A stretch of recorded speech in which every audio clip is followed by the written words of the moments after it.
All right. Well, welcome back, Joseph Farrell. Glad to talk with you again. Hope you've been good since we last had you on the program. Yeah, pretty good, Henrik. Thanks for having me back on. Excellent. And then we have Scott D. Hart as well, finally coming on the program with Joseph. We've, of course, talked about you and your work a number of times when we've had Joseph with us. So it's nice to have you with us, Scott. Thanks for coming on. Thank you. It's nice to be here. Definitely. So we're going to discuss the book Transhumanism, a grimoire of alchemical agenda here today on the program. And it's been a while since this book came out, actually, but it is a fascinating topic, some one that we've been following for many, many years. And it's a big one, and there's a lot of components to it. And I think what we need to do, of course, as usual, is before you talk about the future of mankind, you need to re-examine and kind of look back into history a little bit to kind of see where we've been and where this comes out of. And I guess we could just do a little bit of a kind of a brief introduction to this topic and where you guys came from when you were pulling together the material for the book. Alchemy, Joseph, we can begin with you in terms of this, I guess. Where do we need to look in alchemy to understand transhumanism today? Well, Henrik, when we were writing this book, we were both just kind of overwhelmed, I think, really, is the way to put it, by all that we were finding in terms of this idea that you can transform mankind by some sort of technological means. And the further we got into this, it was also apparent that they were talking about trying to transform human consciousness and culture. And of course, that's always been a kind of a theme of alchemy. But we were kind of at an impasse, to be honest with you. We spent one day just kind of pacing back and forth, Yes. trying to figure out how to write this book. Right. Oh, yeah. And it finally dawned on us that what we were really looking at is alchemy in the truest sense. And the reason why is not simply because alchemy is talking about trying to transform the physical medium, in this case, humanity itself, which alchemy tends to view as the physical medium, but also in a much more detailed way, because if you look at Hermetic doctrines, alchemical doctrines, and so on, they basically talk about 4 stages of humanity. You even find this in Jewish Kabbalah. You have the idea of the 4 atoms. And at the top of this scale, we have Adam, or the androgyny. And then next, kind of descending from that, we have mineral man, and then vegetable man, and then animal man. So in other words, alchemy, in attempting to transform human consciousness, tries to scale back up that ladder and re-engineer animal man, then vegetable man, mineral man, and finally androgynous man. And all of these things are viewed as kind of fusions. So as we were looking at transhumanism, we were thinking, all right, they're really talking about creating fusions of humanity and other species, and they're doing that, in the laboratories. And we're talking about fusing mankind in the plant world, and to a certain extent, we think that's part of the GMO agenda. Right. And then you have the transhumanists like Ray Kurzweil and some others that we found when we were researching, that we're talking about fusions of mankind and the machine, computer interfaces, implants, and so on and so forth, and even to the extent of downloading and uploading entire human memories, onto computer disk, and achieving a kind of immortality by that means. And so, the more we looked, we were looking at the 3 stages of alchemy, and that's kind of the reason we decided to choose that title and organize the book around that sort of theme.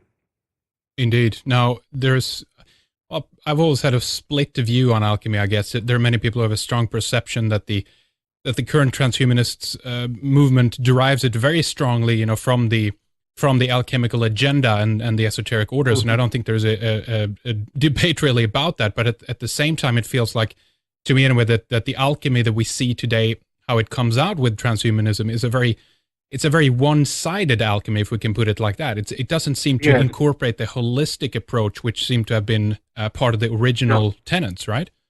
Yeah, I would agree with that. alchemy has both an exoteric, operational branch where they're really, trying to create base metals and turn them into gold. And then they have the more esoteric kind, which is, for want of a better expression, a kind of spiritual or metaphysical approach to transforming human consciousness. And I think you're quite right there. With the exception of some of the things that we talked about in Chapter 9 with Shelley and Wilde and so on, with the exception of those people in the arts, you look far and wide in the transhumanist literature to find any real concern for what we would call traditional values or culture, the sanctity of the person or the individual or what have you. Yeah. It's almost completely absent. That's right. Now, Scott, I don't know if this is your forte per se, but the fall seems to be then a very strong point here in terms of where this philosophy and ideology kind of begins, this idea that the original human, if you will, or even if, maybe it wasn't called a human even at that point, a semi-god or something like that, that something has happened in history or prehistory even that has caused some men then and women to try to bring back an older state, if you will, a more godlike person, right? And that's really where things begin in a sense, right? Precisely. This, for Joseph and I, when we began pacing the floor and looking at how to approach the book, we obviously had spent decades in background with theological studies, biblical studies, various world religions. And one of the things that caught our attention to the whole transhumanistic movement was not just the reengineering of mankind, but what was the ultimate goal, which appeared to be the very thing that most all, particularly the monotheistic religions, begin with, a sense of unity. And from that original unity, a perfect being. And that was really critical for us to look back at both tradition as well as ancient texts. From this original created being in a perfect state, what did it look like? And virtually every one of the major religions will take the image of that original, if you like, human or model of mankind and see it as an undivided unity in perfect relationship and very close to knowledge, innocence and knowledge with its maker. So if you have that original androgynous being, which is where most religions begin, and you have a dividing of them, is this the original plan or is it something that occurs because of an intervention? And it's precisely at the question of intervention. Most religions move into the area of sacrifice, sin, and a fall.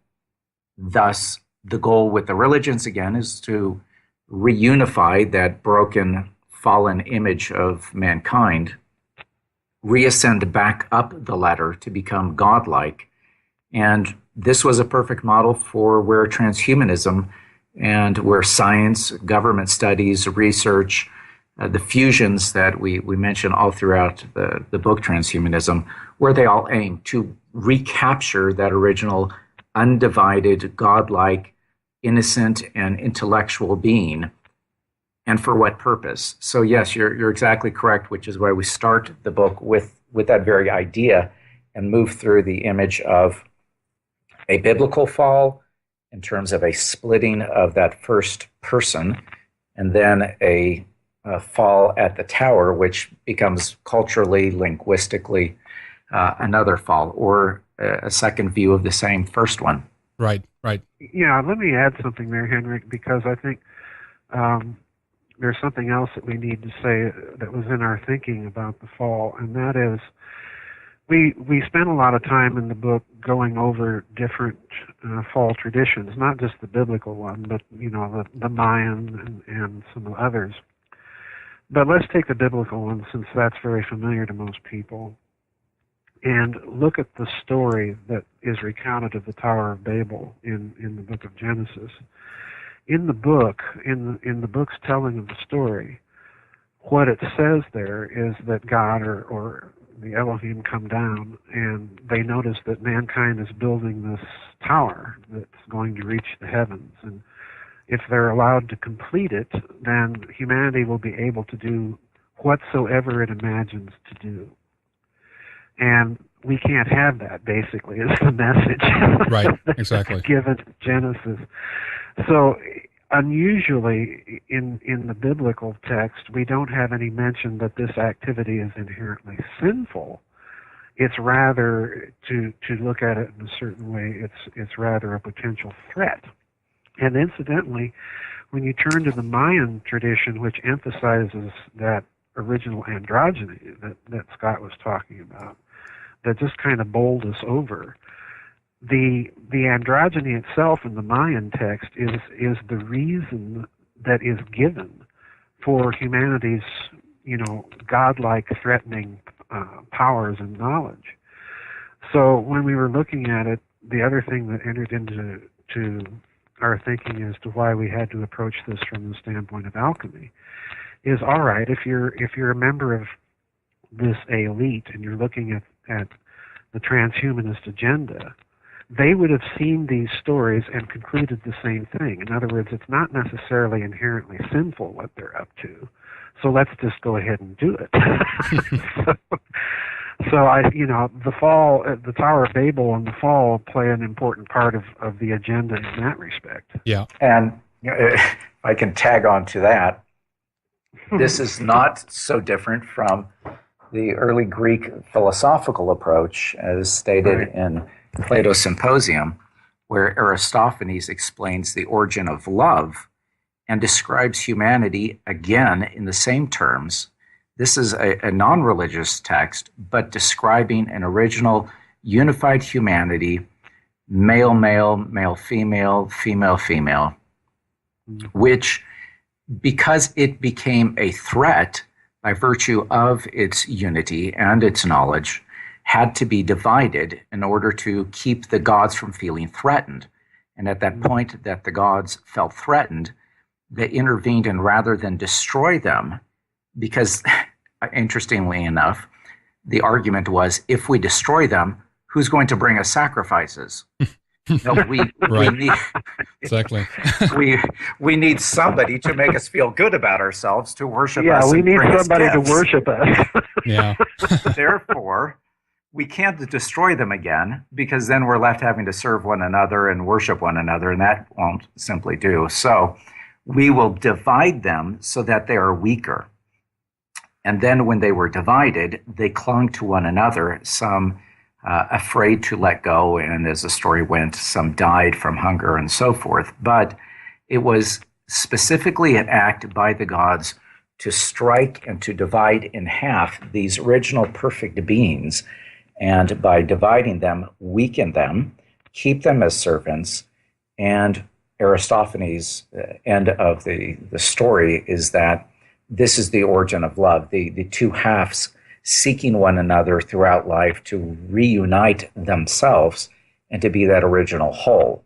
But it is curious that the story is not so different from the same views that you find in the texts of the sacred literature in Jewish, Christian, Islamic, Hindu, Mayan, you name it.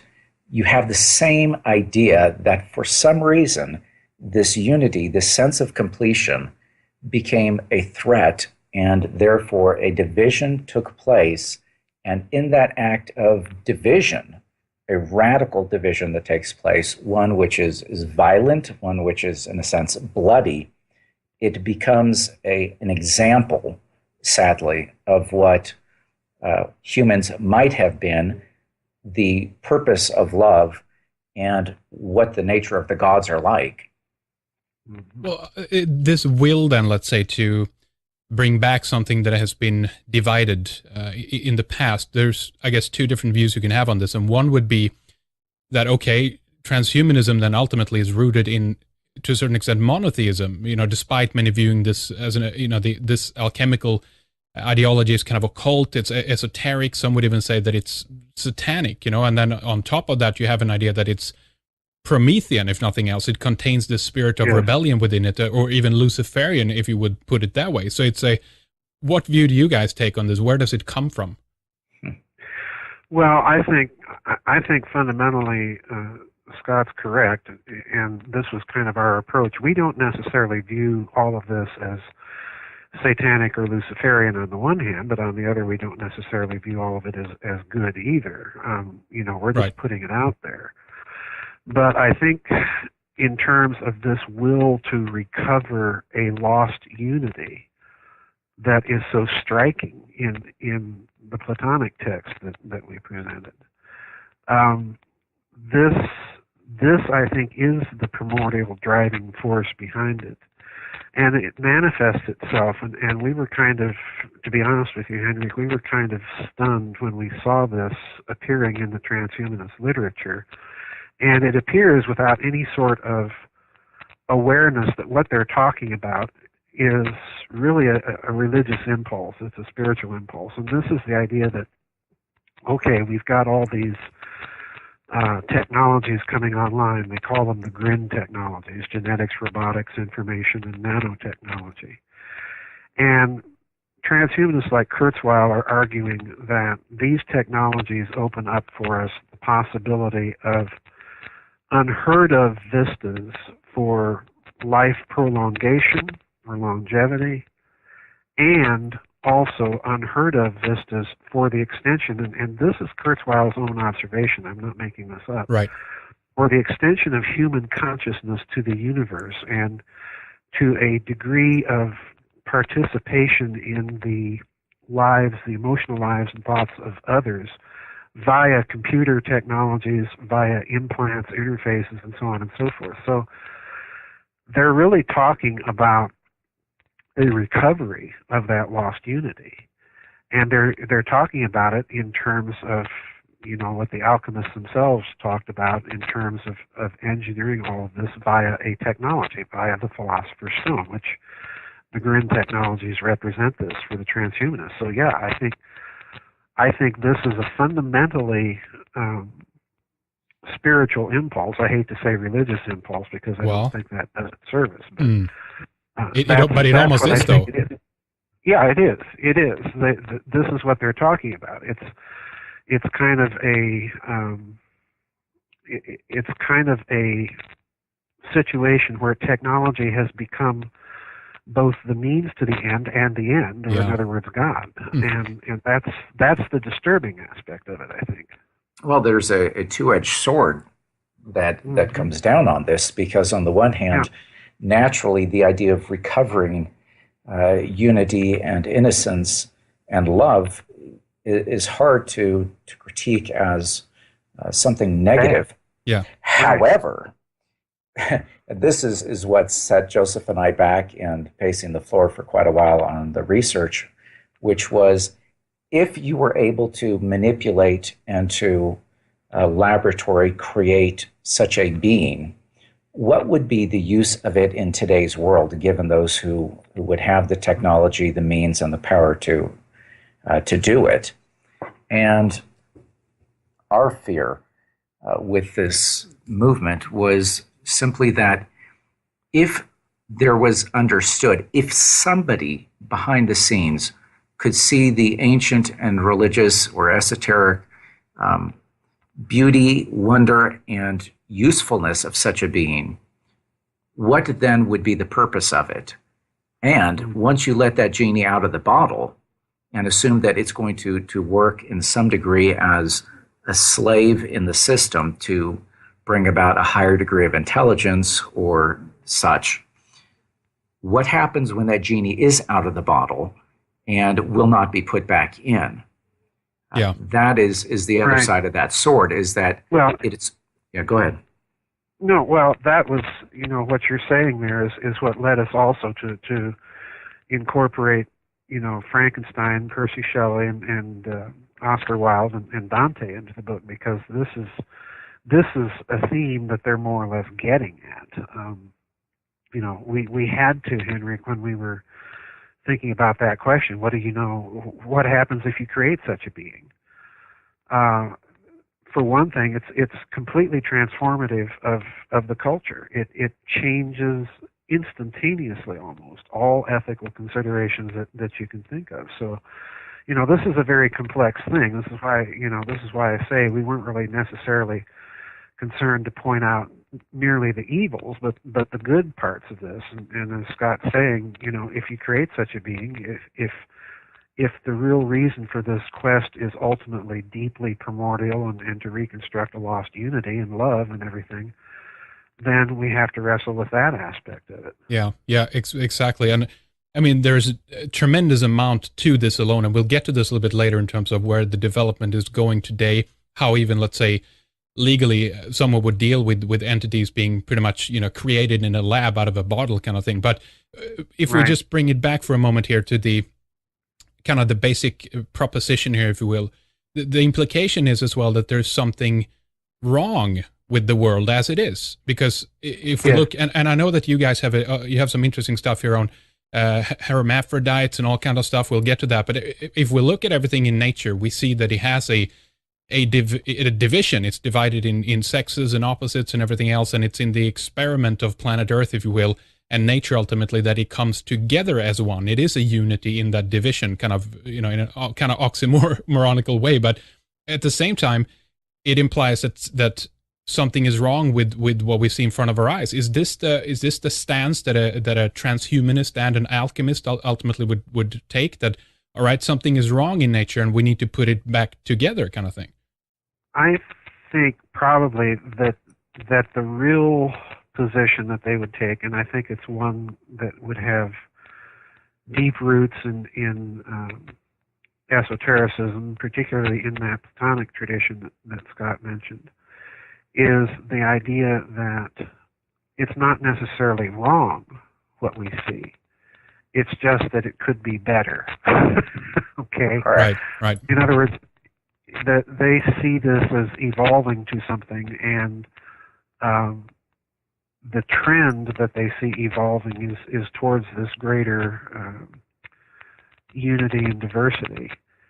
And now we have the technological means to help it along, so let's do so. It's an improvement, if you will, as they see it, of the natural order, or when we take so-called evolution into our own hands, if you will. Right. And it has the same sort of implications that we look at today with the position of, say, corporations, or from a Calvinistic standpoint, a federal representative over mankind. In other words, speaking of a genie out of the bottle, however, we do have that possibility for creating a cultural and social system that is based not only on the ideas that one could argue are for the best of society, or biblically or spiritually, but in a sense you end up with a class below which acts as a servant to the head for the sake of unity. And once you put this being out there, or you aim for that as the highest standard, which all sounds very good, the reality is we live in such a fallen, corrupt, power-hungry world that the idea, in my mind, that such a new social order could be produced and would not lead to the same form of enslavement is quite dangerous. And in a sense, perhaps our division is the safest means to protect against such a system. Yeah. Tell us a little bit more about that system and how you would view that, Scott. I mean, are you talking about, let's say, a development of an artificial intelligence that basically come to oversee and overrun everything, or more of a biological being that is just kind of superior, I guess? What do you... I think that within the society in which we live, I fear very much the idea that we all become consumed under an all-seeing governorship. Yeah. That we are stripped of our sense of individuality, of the ability to think for ourselves, to create for ourselves, to press forward with our own life, but rather are incorporated under the head of that which knows best. And we are therefore all connected. And let's face it, we're not that far away from having the means scientifically to remodify the human being from the inside out just by the things we consume and by the technology around us, whether it is through the televisions and the ability for them now, as this was recently, I just read an article on this not long ago, where the televisions are becoming so interactive by virtue of, in a sense, spying on the viewer, that it can adapt the programming for commercials to manipulate under the idea that it's providing a benefit. Yeah. The audience to say, well, we notice these are your viewing habits, or these are the things that you would purchase, therefore we're going to direct you in this way. So it all seems to be very user-friendly, but from that idea of a very federal headship that is passed down to everyone else, whether in corporation or in religion. When you have that model, and then you try to actually create such a being in the laboratory, put it out in society, make it the model, what you're doing is I think, really just simply putting forth the drumbeat to march as one, and that goes against the very core of what it means to be an individual and a human and a thinking, reasoning, rational person. Absolutely. Yeah. Let me chime in there too, Henrik. I think that there is a danger, as he's saying, of this federal headship and the relation of corporations to all of this. And just to let your listeners know where we're coming from here, this goes directly to the Western doctrine of original sin, that you inherit a moral culpability for Adam and Eve's sin. And the danger in that doctrine has always been that the individual and his or her exercise of choice, as you can tell from the way that I phrased the doctrine, are completely left out of view. Yeah. So the individual subsumed in this corporation, and when you add all the technology on top of that, as he's saying, that the danger really grows. So yes, I think we're not trying to say that this whole movement is a good thing. This is the biggest negative to it, and you see it every day. In fact, there's corporations that have now adopted so-called whole person management philosophy, and basically this is just nothing but a euphemism for we want to direct every little aspect of your life. Yeah. You make the human being also at the same time into a very predictable kind of, well, I guess we could call it an animal at that stage, right? And you become a commodity. You become the source of profits, but you're not viewed as a human being anymore. And this is one reason we wanted to stress the alchemical aspect of this too, because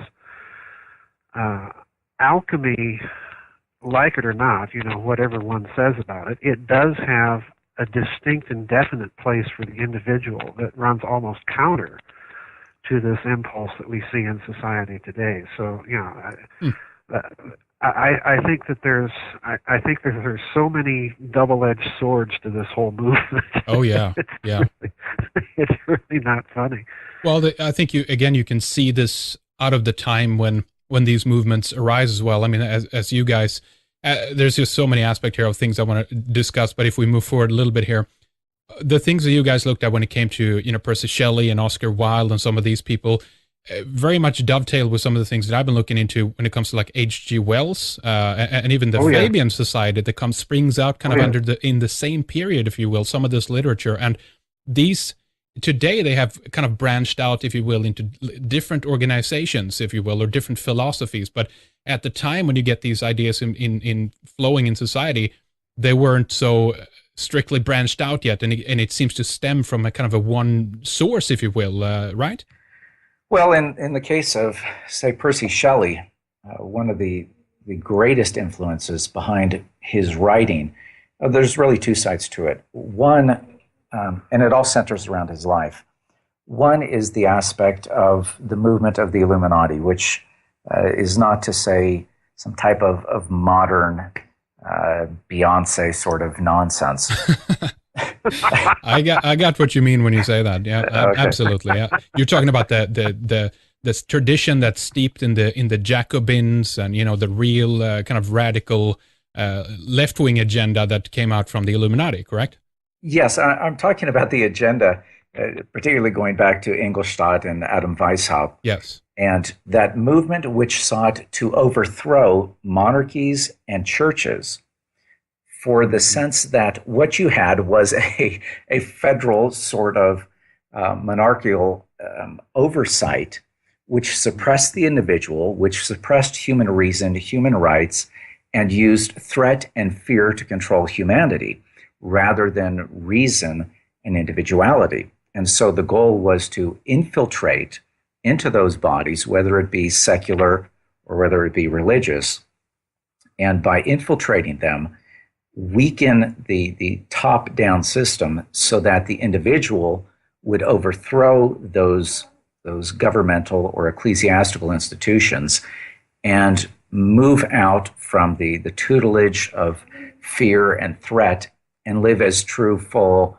sort of enlightened human beings. Well, this was a deep inspiration of Percy Shelley, who carried the writings of Weishaupt with him wherever he went. And even on the famous trip in which Frankenstein was conceived in 1816, Percy had these works with him.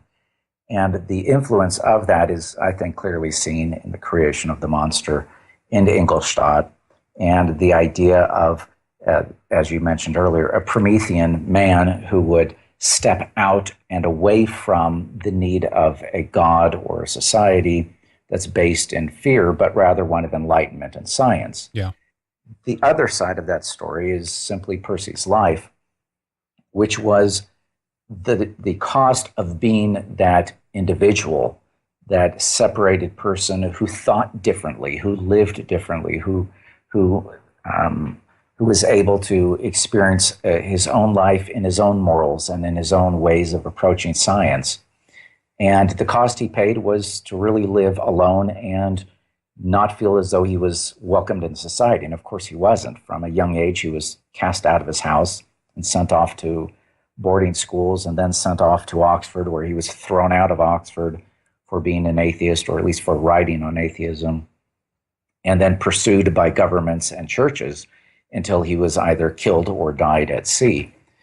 So there is both of those at work in Frankenstein, and it's very easily to lay that over the top of Dorian Gray with Oscar Wilde and see again a man who saw the idea of creating a new man and the cost that goes along with it from an author like Shelley, who was himself a bit of a social outcast and lived his final years running from the law, just as Percy Shelley did.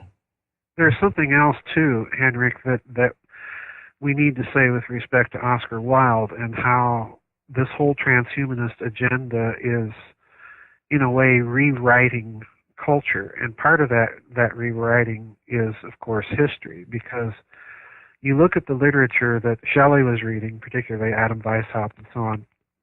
Weishaupt, if you're familiar with his literature, his writings, he hints that part of the task of the Illuminati order was to recover ancient lost wisdom. And of course he's picking up on this idea from the Renaissance Hermeticists and people like Leibniz that were very enamored of the idea, and Newton and so on. So in other words, you had the greatest scientific minds of the century previous to Weishaupt talking about this recovery of ancient lost knowledge, or in Wilde's terms, we were kind of blown away when we reread Wilde from this point of view, because Wilde comes right out and says that the duty that we owe to history is to rewrite it. And I think that I'm convinced, let's put it that way, I'm convinced that Wilde was definitely in this camp and aware not only of what being a new man in this kind of reality, in this kind of culture meant, it also meant looking back at human history and human origins too, and taking stock of that. And that's, of course, what this whole transhumanism book does, is we're approaching the modern phenomenon of transhumanism as a manifestation of a very, very old alchemical, esoteric kind of philosophy and agenda. Yeah. both Shelley and Wilde were deeply steeped themselves in the esoteric traditions, as well as in the science of their day and the psychology that was emerging, particularly in Wilde's day. And we should probably note that today, the 30th of November, is also the anniversary of his death, since we're interesting bringing up Wilde. Good sync, yeah. Now, the new man, if we talk about that concept a little bit, it's been around for a long time. And what I find interesting as well is when I read about a little bit about some of the characters here, Shelley and Wilde as well. There's a tie-in with, for example, the Hermetic Order of the Golden Dawn. And again, if we go back to another character that comes out kind of and writing on some of this stuff is H.G. Wells. And I just had to bring up this connection with the Fabian Society because there is a metaphysical connection in the England at the time. You had the Psychical Research Society, Frank Podmore, Edward R. Pease, these kinds of Ledbetter, exactly, and Sidney Beatrice Webb, Annie Besant, George Bernard Shaw, Edith Nesbit, she was also a member of the Hermetic Order of the Golden Dawn. But this idea that there's it springs out at that time, a kind of an authoritarian view that something needs to govern society, and it's also the rise of a new man. If you look at the Fabian Society and their writings, you have the New Social Order, H.G. Wells, right, the New World Order. It's very much kind of coming out of that time, right? Right. Oh, yes, definitely. Definitely. It's spread. I think the main vehicle of the spread, Henrik, in that respect, is via the Theosophy movement. Right. Yeah. Blavatsky and Annie Besant and so on that you mentioned.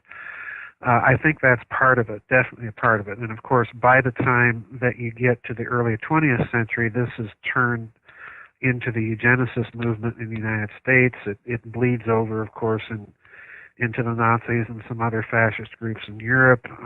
It bleeds over into the Soviet Union in the form of New Soviet Man. So yeah, I think that we have to look behind, and really that was kind of another intention of our book. We have to look behind all of these political ideologies and discern the esoteric core that they're all dealing with. Yeah, precisely. And on the same line of the early days in the Fabian Society, you also find the name of Edward Carpenter. Right. Oh, yes. Yeah. Who did figure rather prominently in transhumanism and was a well-known figure with his work in the studies on human gender, sexuality, psychology, and wrote on Wilde and Shelley. And the other thing, Henrik, that Carpenter did that we were kind of dumbfounded is that he was one of the first people to speculate philosophically about this kind of corporate person that Scott was talking about earlier, this federal head and so on and so forth. Carpenter actually believed that somehow individual human consciousnesses, when combined, could create a kind of group consciousness or group person, and it's really rather dumbfounding when you read it and see it in his work. But wow. It's it's kind of far out, but it's all of a piece of this movement that you rightly say is taking place at the time. Now let me ask you guys here, how close you think that the concept of the new man and the new social order that comes out at that time, how close we are to that in modern day? There's a technology tie-in, there's a kind of a spirituality that kind of goes a little bit hand in glove with this as well. How close are we to those ideals today in society and technology-wise? On the one side, I would say that the views of a person like Carpenter, who was a close friend of somebody like Whitman, who is pulling in a lot of Eastern and Hindu mysticism into his ideas, is approaching what may sound very similar to today's agenda with a form of unity and social order. But this is really not what inspired them. Their idea of unity was more based on a much higher spiritual concept, one in which there actually was a true sense of spirituality that unified all of creation in a meditative, prayerful, nonviolent way. In today's world, we can use those same terms, but we no longer live with the type of thinkers and poets and scientists who were influenced by a form of mysticism which guided their ideas, whether right or wrong, or somebody holds to the same religious views or spiritual views. They weren't particularly what I would call spiritual men in a religious sense, but in terms of their idea of transcendency and uniting humanity under one sense of love and peace, it's a bit like comparing the 60s movement to today. There's nothing similar to protests today, such as you would have seen in the 60s, though they were both, so to speak, protest movements. Right, yeah. So yeah, I become a little fearful of that. Right. Joseph? Yeah, I have to go along with Scott there, Henrik, because the other thing that transhumanists talk about in their own versions of this coming future, they call it the singularity, is some actually perceive that future is going to be a hell.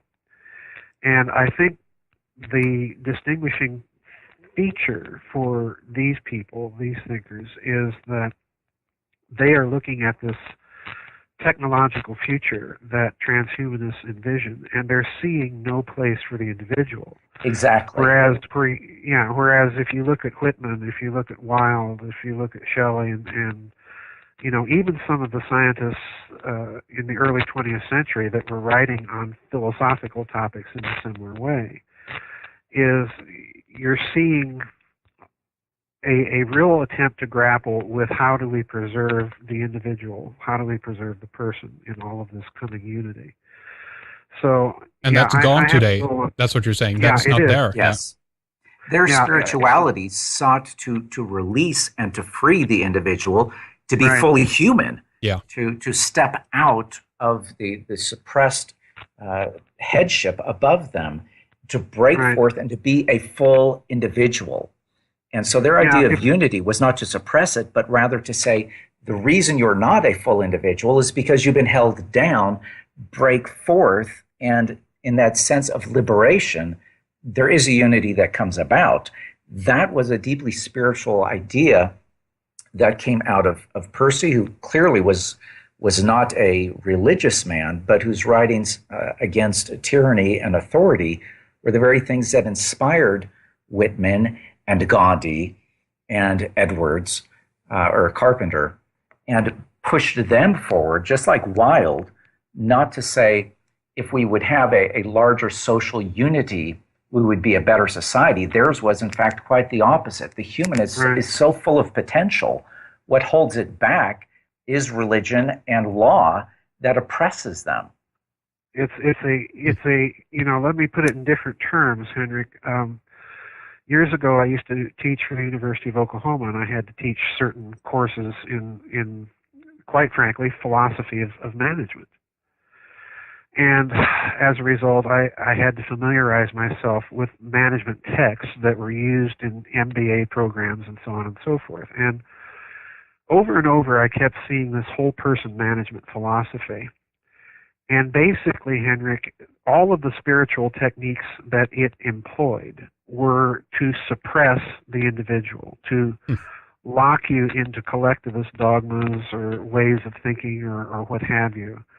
And there really was no place for that. On the other hand, if you turn to people like Shelley, Wilde, Carpenter, and so on, they're really trying to grapple with how do you preserve this individual in that kind of culture. So, yeah, you get a very different feel from, if we can use the expression, from the 19th century transhumanists than you do from the 20th century and 21st century transhumanists. Yeah, it's more social engineering. The psychology is completely different. And as you say, the spiritual component is kind of largely, I think, kicked out the door, and it's very much an atheistic run kind of ideology, right? So, well, I wouldn't even say that. I think really that under the guise of atheism, the modern version of it has simply disguised its real God, which is the collective, and that's the problem. Yeah. Now, all right, let's see if we can go into this here a little bit before the break. Scott, I wanted to talk with you about the concept, because you guys talked about this, that okay, we might be on a necessary evil path kind of thing, that this might be part of the ideology. You talked about, Scott, this idea of Dante basically, climbing up on the back of the devil to get us out, to get us up to this higher level. But we on the path we might have to do some bad stuff and dirty things. Is this how they view it, Scott? Well, I'll probably let Joseph touch on the Dante moment. However, right. He and I have had many discussions on this because he I think feels a little bit more confident on it. However, on scratching the surface, yes, I am one who takes the position that in order to ascend in a proper way, I would take the Promethean image. There does have to be that sense of reclaiming the right of the individual to stand at his own 2 feet, to climb up what appears to be the ladder of evil, and I say appear to be, because in a world which is turned upside down, which ours clearly is, the only way up is in reverse.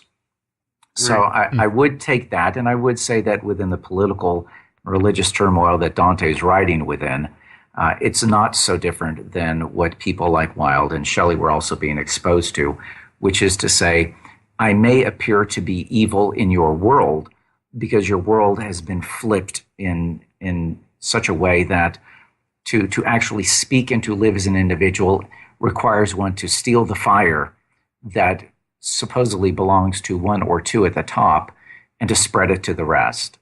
Right. That being said, Joseph may want to touch more on what we used with Dante in the book.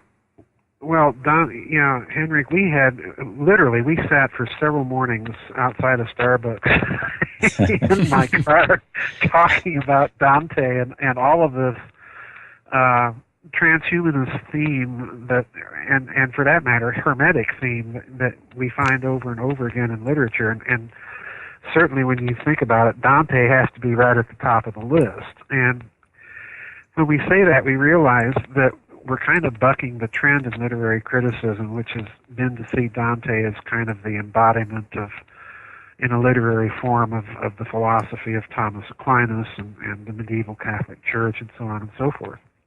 But if you look at the basic imagery in the Divine Comedy that Dante employs to achieve his summum bonum, his consummate division of the divine, he expresses this through a pilgrimage that literally requires him to descend the very pit of hell itself to a personal confrontation with Satan. And the way he gets out of hell is to climb up the back of the devil. Yeah. And then you begin the climb of, in the second part of the comedy, you begin the climb in Purgatorio. And it turns out that Purgatory is an exact mirror image of hell.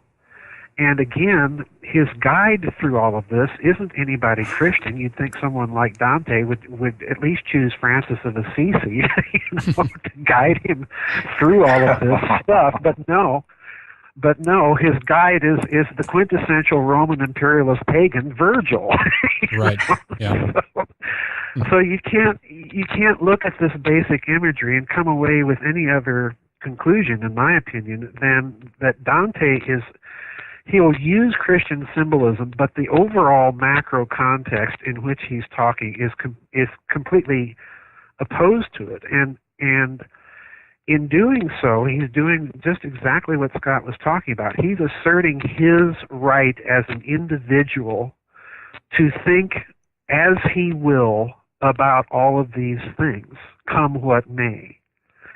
And, I'm foursquare behind that philosophy, because if you can't do that, then there's no responsibility. If there's no responsibility, there really is no goodness or evil or justice or mercy or what have you. So, you're just managed, by whatever that might be. Managed. Yeah, exactly. You can't, you don't take any decision making, and in that process, it's devoid of responsibility, as you say. And in a way, this is kind of where this is ultimately where I see, in a way, that this system that is being built right now, the infrastructure of the technology and everything else, with some of the propositions, that it's very much about removing the human experience, really, but the decision making, the responsibility, and all these things for the sake of security and safety and efficiency and everything else, right?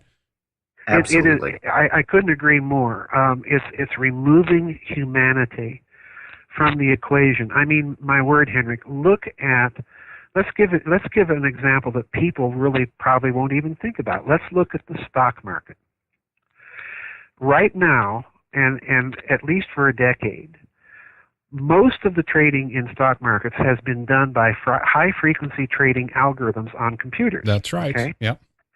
And as a result of this, just consider what this means. What this means is the price of something in the financial markets is no longer a reflection of their real value in the human world.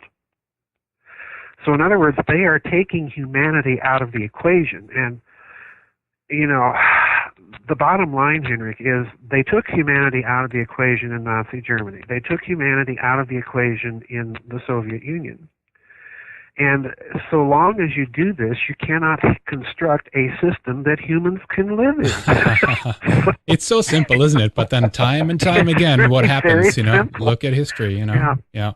Well, I think an AI system might have taken over the trading already, actually, and that, you know, a couple of bugs or spiders, whatever you want to call them, bots have been released out onto the market and might be manipulating it enough right now to, well, I mean, for Christ's sake, for all we know, you know, certainly we know that there's human beings behind this too, but for all we know, the major crash and the loss of faith, if you will, in the system might even have been induced by a machine intelligence, if you will, to consolidate money. You know, we don't know. Oh boy, Henrik.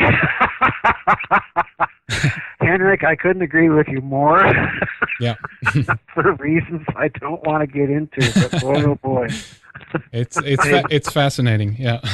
It's also happened in the educational system as well. There's been a recent movement to federalize all of education throughout the United States, to test in a way which is leading to an AI form of testing, and to set up the student within a system where their individuality is going to be merged into some type of a technological means which will spit out the future based on what it knows is best.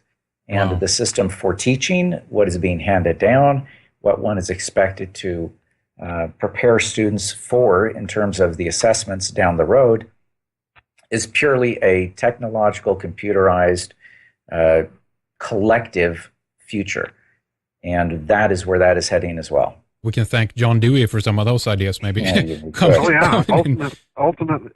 Ultimately, Henrik, you know, the transhumanism movement in this respect, not in the sense that the writers in the early 20th and throughout the 19th century were talking about, even as far back as the 18th and 17th centuries.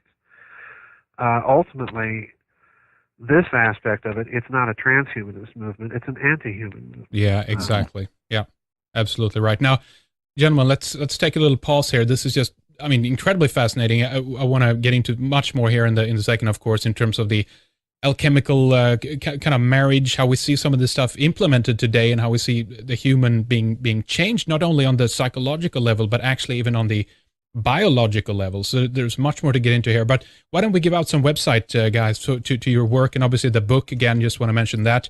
Transhumanism, a grimoire of alchemical agendas. And guys, tell us where the book is available for purchase. You can order the book directly off my website, which is www.gizadeathstar.com. You can also get it at Amazon, Barnes & Noble, and so on. And your main website, Joseph, is of course gizadeathstar.com. Scott, do you have a website? Yes, same name as my most recent book, shelleyunbound.com. And likewise, the books that Joseph and I have written are there, as well as a follow-up to Transhumanism, which is not available on Amazon or in Barnes & Noble, but right.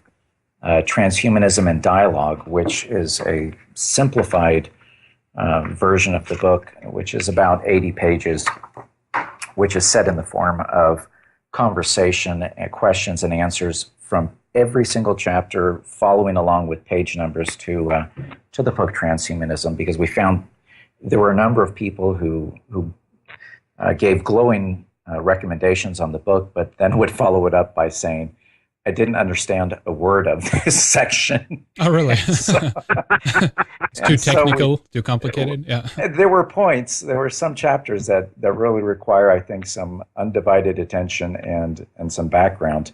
But we wanted to kind of reach out a bit of help to them and simplify the book chapter by chapter. And that one, Transhumanism, a Dialogue, I think is also available on Joseph's website at gizadeathstar.com. Right. It's on mine, and it's also at lulu.com. All right, very good. We're going to have these websites up there, and shelleyunbound.com, that's got the Hearts website. You have some of the books and titles there. And then, of course, as we said, gizadeathstar.com. By the way, Joseph, before we wrap things up here, are you working on anything new as well currently that you'd like to mention? Yeah, actually, I've got Scott and I have talked about some mutual projects. It's just a matter of us finding the time to sit down and get them done. We've got about 3 different things that we've talked about that we want to do, and then I've got about 5 in addition to that that I'm trying to work on, Henrik. But I've got to be honest. After I finished Covert Wars and Clash of Civilizations, and then doing final edits for Financial Vipers of Venice, I was just so exhausted. I haven't really sat to write anything or research anything of a major nature in the last 2 to 3 months. I'm giving myself a little break. I've been knocking the book, a kind of a theme of alchemy.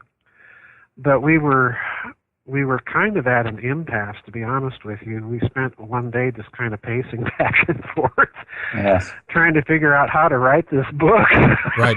Oh, yeah. And it finally dawned on us that what we were really looking at is alchemy in the truest sense. And the reason why is not simply because alchemy is talking about trying to transform the physical medium, in this case, humanity itself, which alchemy tends to view as the physical medium, but also in a much more detailed way, because if you look at Hermetic doctrines, alchemical doctrines, and so on, they basically talk about 4 stages of humanity. You even find this in Jewish Kabbalah. You have the idea of the 4 atoms. And at the top of this scale, we have Adam, or the androgyny. And then next, kind of descending from that, we have mineral man, and then vegetable man, and then animal man. So in other words, alchemy, in attempting to transform human consciousness, tries to scale back up that ladder and re-engineer animal man, then vegetable man, mineral man, and finally androgynous man. And all of these things are viewed as kind of fusions. So as we were looking at transhumanism, we were thinking, all right, they're really talking about creating fusions of humanity and other species, and they're doing that, in the laboratories. And we're talking about fusing mankind in the plant world, and to a certain extent, we think that's part of the GMO agenda.